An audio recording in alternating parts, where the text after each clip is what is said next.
So viewers, welcome back to our part 2. So Chris, going to show you the second slide. Would you explain it? What is this? Sure. Yeah. So this is a slide about what I've been calling deep identity, but there may be other words for it. And we can see here a difference between deep identity and surface identity. So in the world now, most people think we identify with our social persona, our name, our religion, our country, our nationality, and that is our identity. I'm American. I'm of Jewish background. I'm a man. I'm an artist, etc. And you're, Pakistani. So there's a difference. Yeah. And this is, I would call this divided thinking. Divided thinking. Yeah. And in the world, many problems are caused by this divided thinking because also we've divided like art, science, and spirituality. We've divided them. Yes. In school, we divide biology, physics, chemistry, and then history. Everything's divided. Yes. So with unified thinking is seeing the connections. Art, spirituality, science are connected. Science and history is connected. All the different people in the world, we're different religions, but we're one human family. Yes. We are God's children. We are children of nature. We are children of the universe. That's unified thinking. And that's what I would call deep identity. Deep identity. And Einstein thought this way. And so did Buddha. And I think Jesus thought this way. I don't know the Quran, but I think it's in Islam too. Yeah, Muhammad too. Yeah, Also, yeah, that we're all one. We're unified. They We're want all to unite unified. the people. Don't divide. Right. We are one. We're Oneness. all one. Oneness. And we're all part of one universe. So so deep systems thinking and deep identity helps bring people together. Now, what's interesting is that in the 1960s we had the Beatles and the JFK. JFK. He didn't want to fight against Vietnam. He wanted to make friends with Russia. Yes. You started to have unified thinking. Yes. And some people didn't like that. That's why he was murdered. Right, but they did. But nobody killed him. Yeah, and Martin Luther King had unified, same he way. also right. Jesus was also Right, Jesus. Well, Jesus was the first. Look at Jesus. Jesus gave unified thinking. They didn't like that at all. Exactly. So when people come with unified thinking, it's a threat to people who like power, who like division, who like war, who like to keep everything divided.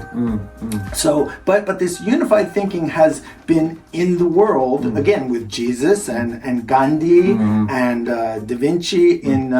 In Islam, I know the poet Rumi. Rumi's poems are about how we're part of the universe. That's right. Walt Whitman and the Transcendentalists in America, where we are all part of nature, and indigenous people. So people before the modern civilization, they saw us all as children of nature. We're part of nature. You're part of the nature. And so this is important for many reasons, and a lot of the problems in the world, I think, is because of this divided thinking. And you can see the quote here is David Bohm. David Bohm was a friend of Einstein. I think that difficulty is fragmentation. The fragmentation. So all thought is broken up into bits. And then wholeness is approach to the whole of life. And then if we have a coherent approach to reality, then reality will respond coherently to us. So what he's saying is, if you see how everything is unified, everything is one whole, then you start to make peace. Reality starts to be people making peace and working together. And this was Einstein's view. And David Bohm is another physicist who tried to explain. And systems thinking, system science also shows this view that we are all part of the universe. We are one whole. Yeah. That's what we call it. Earth is our mother. So we are born from Earth. Right, we're born from our mothers. Right. So that's why we are children of Earth, and so. Right, and right now we are in the body of the Earth. I mean, nature, just like in our body, we have cells. Yes. And in the cells are all these little organisms who are keeping us alive. Yeah. And they are part of us. We are part of nature. And so in order to live, we need to drink water. Yeah. We need to breathe air, and we need to take energy and food. And where does that energy come from? The energy comes from the sun. That's right. So we're actually powered by the solar system. So that's deep systems thinking. You understand you're part of the universe. You're part of nature. We're inside nature. We're one human family. Now, what's interesting from a spiritual perspective. So if you believe in God, Okay. and some people actually my ancestors are Jewish. Yeah. Okay. My great grandfather came from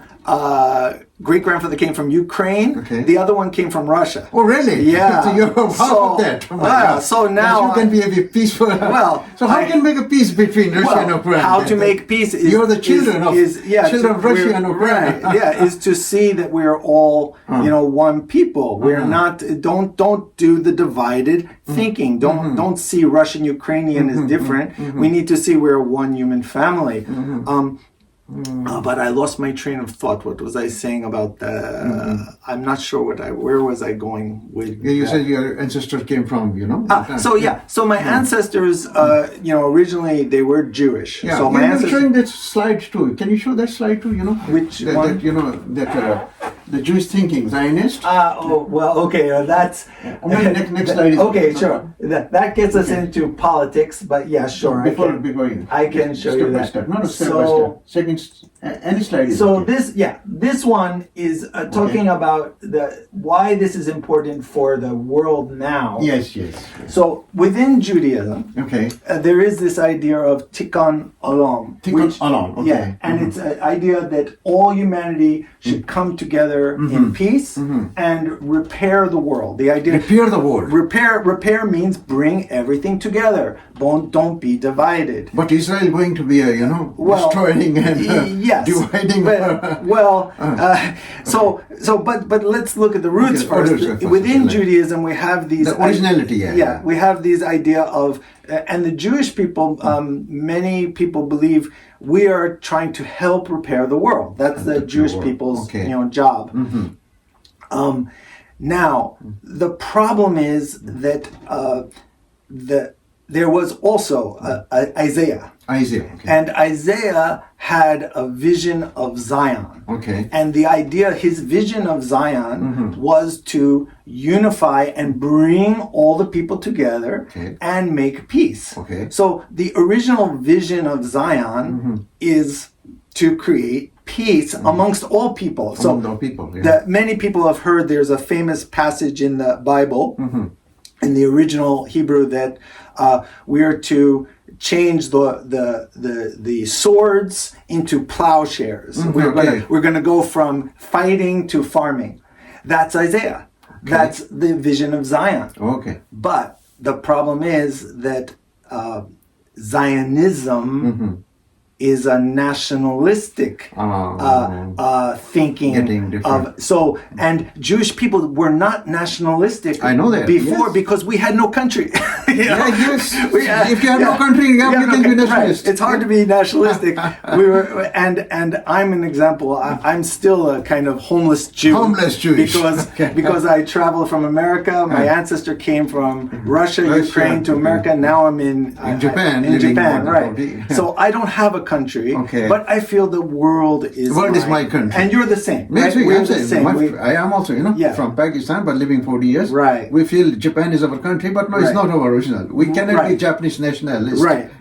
We are foreigners living here. But we feel accepted here because what happened was, now this goes to deep identity, surface identity. Yes. I feel that Japanese, around the time of Meiji Restoration, Japanese changed and started to become more nationalistic, and they built military, they built army, and they started to do colonialism. They tried to attack China and South Korea and other places, Korea. So Japan was following the Western model. So the Western colonial model is nationalism. Everybody's different, and let's all fight for resources and let's grab and fight. That is the dominant economic and political system still on the planet. And what happened, so why there's problems in Israel, in my opinion, is because the Jewish people after Hitler, terrible trauma, unbelievable trauma. You know, people are been trying to destroy us, and when they had a chance to make an army to grab a country, they all grabbed it and wanted to make their own land because of. But the problem is we forgot the kind of unity vision, the deep vision of Tikkun Olam, the vision of Zion is to unify all people. We're not to think in this surface identity, I'm Jewish, you're Muslim, we're different. We're all children of God.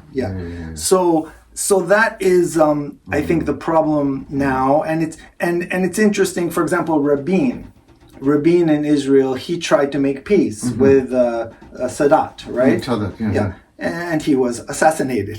So anybody makes peace. If I've never been to Israel, but if I go to, let's say I go to Israel now, and I talk about we need the vision of Zion. You will be killed. I'll be killed. Yes, I will be killed. I'd be a target because I'm talking about peace.